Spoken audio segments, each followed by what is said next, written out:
Hey there, welcome back to Kids Gardening with Liz. I'm here at the Arroyo High School Farm Lab, and today we're going to talk about water harvesting. So we were lucky enough to get some rain in Los Angeles this past week. I hope you all remembered to turn off your sprinklers. But today we're going to talk about how you can capture and store groundwater using organic material.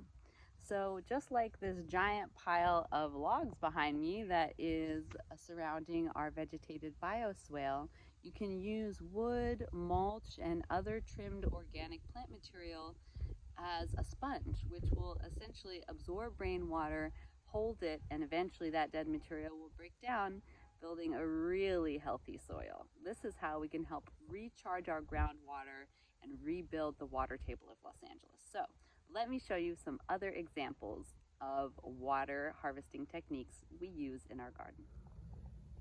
Bioswales or dry creek beds help capture water and allow it to permeate slowly into the ground instead of flooding or running off into the street, which will just take it out to the ocean.